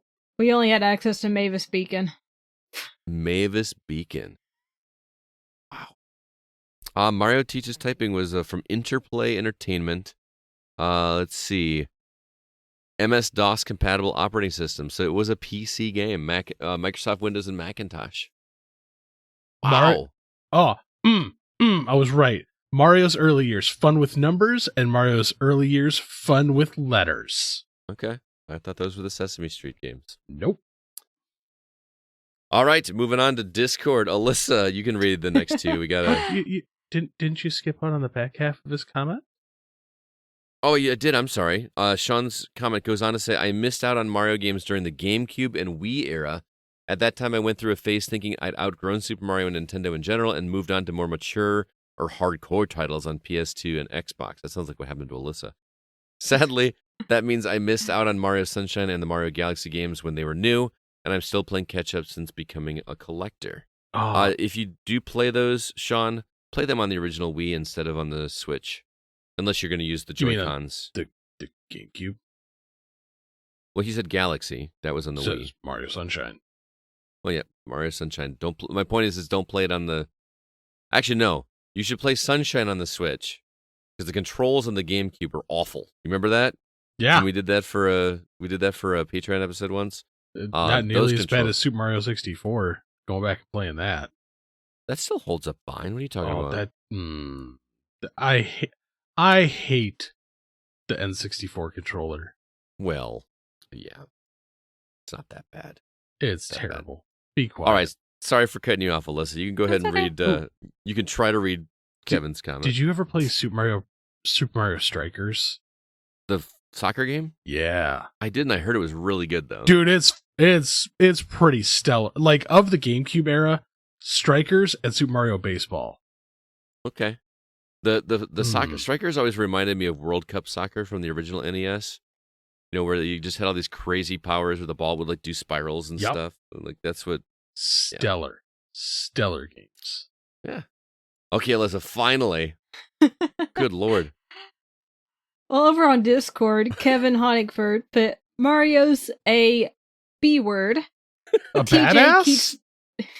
Yeah. Well, there are 4 asterisks.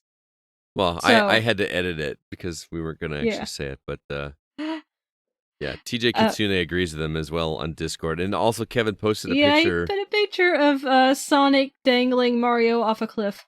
Yeah, Kevin loves Sonic, and Kevin likes to text us and tell us how much Mario sucks and how awesome Sonic is. I realize. No. Come on, get it right. Acknowledge Kevin's favorite. He loves Shadow.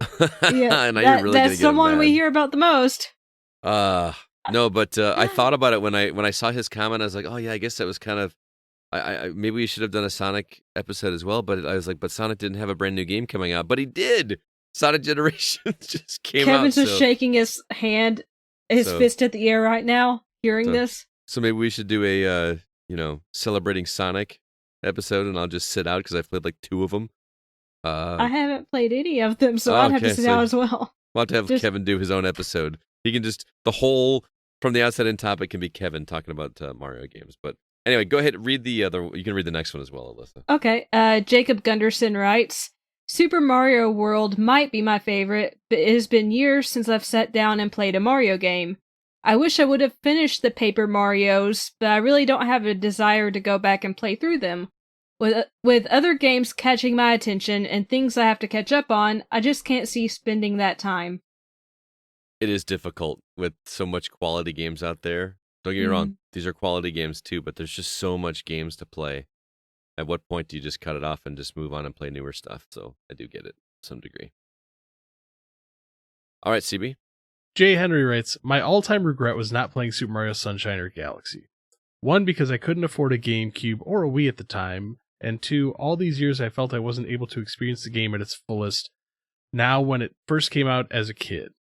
By the time I was financially stable, I was able to buy a GameCube and a Wii for my collection and bought the 2 classics.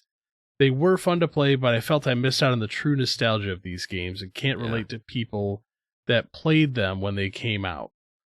The most nostalgia I have with them is playing the demo from grocery trips or Target or Toys R Us, which included NBA Street Volume 1, Beautiful Joe, and Super Mario Sunshine, but it's those memories I cherish the most. Good times. I think that was why I was excited about the possibility of having Alyssa play those games, because she has that unique experience of not growing up with them. You know, to see if they if that holds up or if it is just straight up nostalgia, like it was a product of its time. But see, like I think that's why like my list of my top 3 kind of emphasizes that, because I didn't play those. So for me, they're like so much further down for me. Mm-hmm. So like I'm almost worried to like have Alyssa start on one of those. Like, but if you were gonna start on one, like start on the earlier titles, because then you have that chance to build. Yeah, where you don't Okay. have they're not as punishing, and you only got 2 buttons to mess with as opposed to Yeah, that's why I said, like, over the course of the Mario lifespan, like the addition of like graphics and buttons, like Mario is one of those true like longevity things because he's evolved with gaming. Mm-hmm. But also, Alyssa is already evolved. You know what I mean? Like she is playing much more complex things, and She is, but at the same time, in that universe, like I can't expect somebody to truly appreciate like all the power-ups that exist in a Mario game without starting somewhere. mm-hmm. Because Because your power ups are pretty limited in the original Mario. All you have is a mushroom that makes you large, and a fire flower mushroom that and lets fire you shoot. power. And there's a star. Yeah. The star is there, but that's it. That's the only power ups you get in that entire game. Yeah, whereas now there's just so many, and you're like, I don't know which one's the best, and you don't really understand like why you would want to eat some over others. Right. Yeah. All right. Next comment comes from Thomas Bex. He says the only Mario games I have played are a bit of the first one, and the one where you can play together with someone and the other person plays the hat. That's Odyssey, right? Yeah, Yeah, that is. I did play Super the Mario the Possession game. Yeah. I did play the Great Gianna Sisters, which was basically a Mario ripoff. I played that game to death. I keep hearing about that game, and I've never played it. It's pretty solid. Should do an episode on like ripoff games, or you know, or what's the better word to say? Heavily inspired by. Heavily inspired homages to better Yeah. games. So yeah, you were talking about Mario Odyssey, Flattery. Thomas. That's a great game. But you got a Switch now, man. Get you some Nintendo Switch online. Play some of the classics. I would love to see what you thought of those. Alyssa, you're up. I think we got Okay. one. We got a couple more left. Doc Sampson writes, I'm pretty sure I've played every Mario game that's been released, at least the main ones. I haven't played the original Paper Marios, but that's probably about it. Oh, those I'm are older- so good. I'm older than Scott, so I've been around for them all, and the hype for a new Mario game has always been real, whether it was on the NES, Game Boy, or last week on the Switch. If I have to pick a favorite, I'd have to go with Super Mario World. I got an SNES near the end of my freshman year of college with all the leftover money I'd earned during the year. Everyone else I knew had spent their money partying, but I wasn't a drinker, I was a gamer, damn it. I like it. Ooh, Doc Unfortunately, Sampson. Have you played Hotel Mario? Hotel Mario. Is that the one from the CDI? CDI. Oh man. Hey, game's that awful. game. No, that game's actually playable. Unlike the Zelda trash. Yeah, the Zelda platformer is awful. I forgot about some of the Game Boy ones. Remember when Mario Land 2 came out and we were introduced to Wario? Mario Land 2, 6 golden coins. 6 golden coins. That is a banger. That's a good game.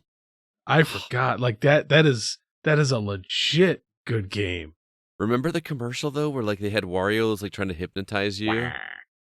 That was like we had never heard of that character before. Now he's like a standard staple, but dude, like it. Okay, I'm gonna say this right now. Like I'm feeling for my boy Luigi because he's been there since the beginning too, and everybody's just like, screw him. well, when we were kids, Luigi was the little brother, character. Yeah, but he was green, man. So and then I remember he had like even in like 1,000-Year Door, was it Paper Mario 2, 1,000-Year Door? He's just like delivered your mail, like that was it.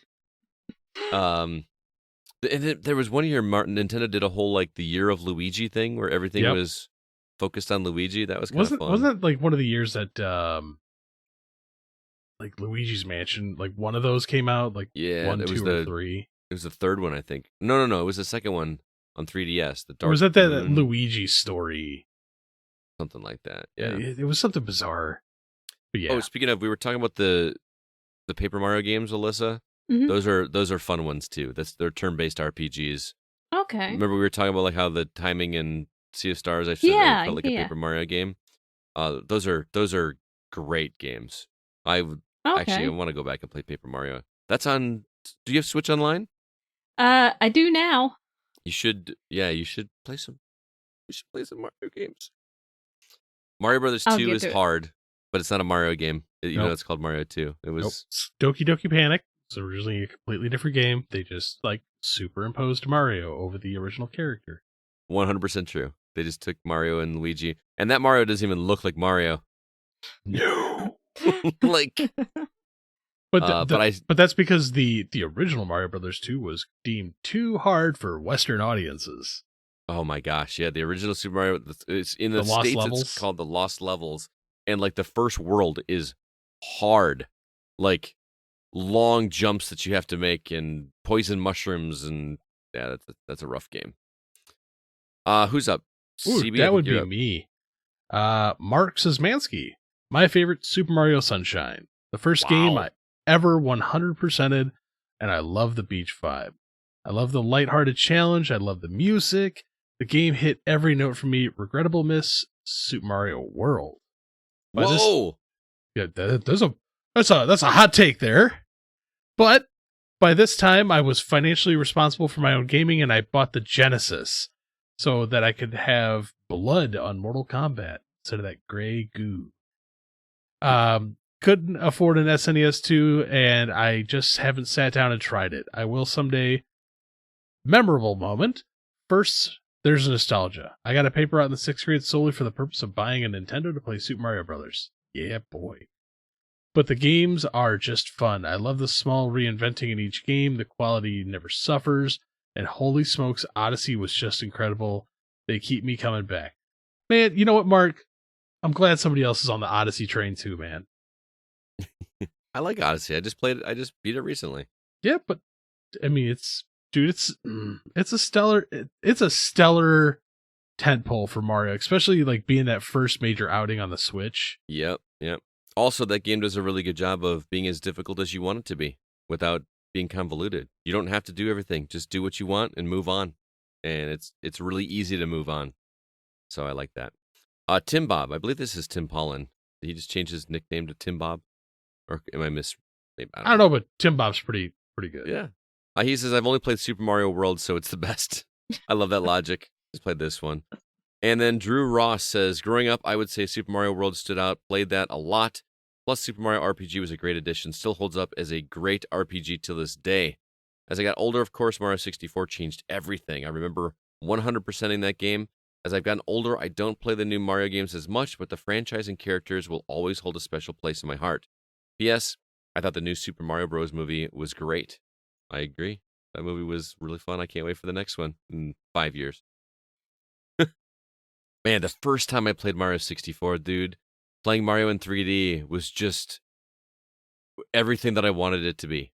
Dude, it just felt like I could explore and do whatever. The nostalgia glasses, though, like going back and looking at any of the early 3D stuff, like PS1, Nintendo 64, like them some hard polygons.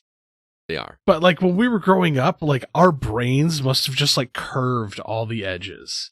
Seriously. Because I don't remember some of those looking that bad. Yeah, like Mario's hat looks square. And it's real funny to like sit and look at that now. Because like the first time playing it on the Switch, you're like, I don't remember this looking that bad. Went downstairs, pulled out my N64, and I'm like, no, it really did. Like, and GoldenEye looked that bad too. Although I remember GoldenEye looking worse than Mario did. But okay, so I do know some of the reason why GoldenEye looks worse now because we're playing it on flat screens. Go play it on an old tube TV. Oh, does the face look more curved? And it actually smooths out. That's interesting. All right, we got one more. Alyssa, you have the honors. Over on Twitter, JustFilthy at JustFilthyGamin wrote in, my favorite is Super Mario RPG, and the two most memorable for me were Super Mario World and Super Mario 64. Both of those blew my mind with graphics and gameplay. They left a lasting impression, and I still go back to them to this day. I know we've talked about Super Mario RPG a lot already, but like that is a legitimately complex RPG. Like Paper Mario, they kind of simplified it in a way that I still thoroughly enjoy. But there was a lot of stuff going on in Super Mario RPG that I can't wait for you to play that one, Alyssa. I think you'll like that one. Yeah, I definitely want to play that next month when it releases. It's so charming. They do this shtick throughout the whole game that Mario doesn't speak. Like he doesn't have a voice, so he's always like trying to communicate through pantomiming. Like he'll tell a story by like acting stuff out and turning himself into looking like the villains. Then them talk. It's so great. It's so good. But well, thank you everybody that wrote in with those comments. I do appreciate it as always. The next week's is going to be the first episode of November, which means we're going to come back to community questions. So please be thinking of those questions that you would like to ask us to discuss here on the show. Most of them being video game related, we do appreciate it. If you'd like to keep an eye out on social media, I will be posting that in the next couple days, and we'll answer those questions on next week's episode. Maybe I'll get some of my students to do it. Wouldn't that be fun? Just have them all like write a video game related question. Yeah, that'd be so cute. We've never done that before. Maybe I'll do that. We'll have to make sure 100% that we keep that episode clean. Yeah. So No. maybe Why would CB's I not do on that that? episode. CB said How no. dare you? I want to entertain the children. Oh, my goodness. Well, that's going to do it for this episode of The Gaming Outsider. Thanks so much for listening. This episode, as most of them are, is produced by Kevin Honigford, and all the music you hear is written and performed by Grant Henry of Stemage and Metroid Metal. His website is stemagemusic.com. We got to have Grant on again. Did we have him on since almost before that time of the year. It is almost time. At this point, we might as well just wait for Game of the Year. Please be sure to email us if you have any questions or concerns. Our address is feedback@thegamingoutsider.com. CB, do you have any parting words or recommendations for our listeners? Ooh, I have those, senor. Okay. First off, Five Nights at Freddy's, the movie. Yeah? Really? Now, do you have any affinity with the games? Yeah, I played 1 and 2. Okay. I don't know anything about the game.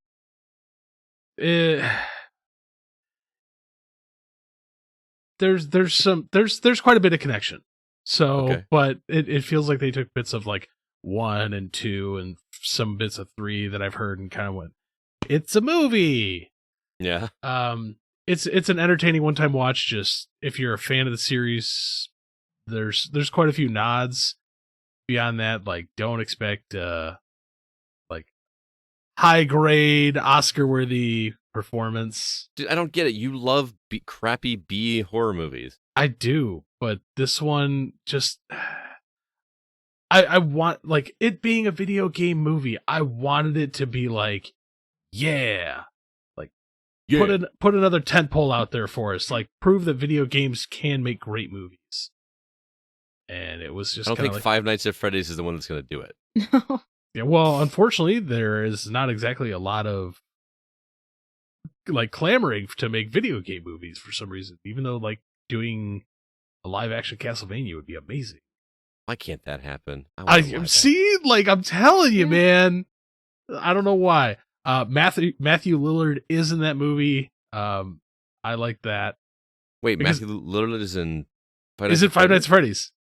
Dude, Oh, wow. it took me a hot second. I was like, no way. I haven't seen him in anything in a long time. Yeah, so I think he's last thing I in saw him there, in was- and then Matthew Lillard's in there. PETA's in there from the Hunger Games. Oh, Josh I didn't know. Hutcherson. I did know he was in there. Beyond that, like it's an entertaining one-time watch, I guess, but it's not something that like I'm clamoring to like, okay, I need to watch it a second time. Beyond that, I'm starting a new challenge for myself. I'm gonna go back and start playing some PS1 JRPGs.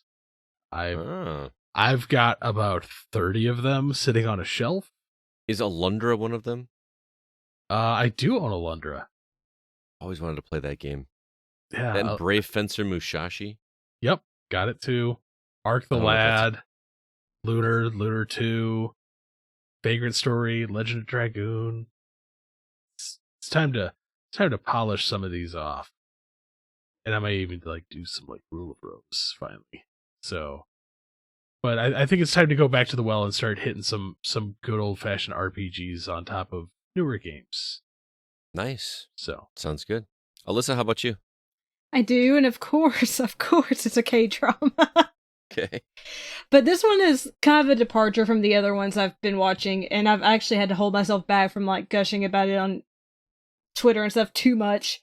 But it's called Hometown Cha-Cha-Cha, and it's about a woman that's a dentist, and she's a very successful dentist in Seoul, but then she ends up blacklisting herself from the dental industry. So she goes to this, it's a fictional Korean city/island in the show, called Gongjin, and she decides to set up a little clinic there because the closest place they have is like a 30-minute drive.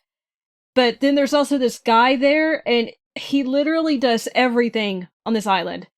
And he's renovating houses, he's working as a barista, he's a fisherman, and she just keeps running into him. He's getting on her nerves, he's rude to her. But there's like a connection between them, and it's so much fun to watch. There are funny moments. Seeing this woman who's very kind of on a high horse be humbled by this small town and its residents is really interesting. Of course, the chemistry between the two actors kind of has me feeling like the butterflies in my stomach, wanting to squeal and like kick my feet in the air, that kind of feeling. Like it's that adorable, but I do think it's going to break my heart at some point. That's why it's called drama.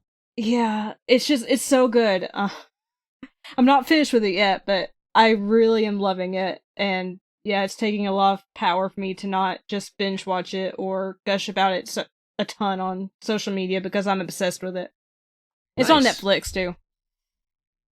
Very cool. I haven't had much time for anything else outside of Game of Thrones, so I guess Game of Thrones is not awful. I guess that's a hot take nowadays. I still really like Game of Thrones. I have not. I'm starting the final season, which I've only watched once. Because I haven't rewatched the series since. Huh? that was enough. No. I just I had a thing where I was rewatching every season as new seasons came out.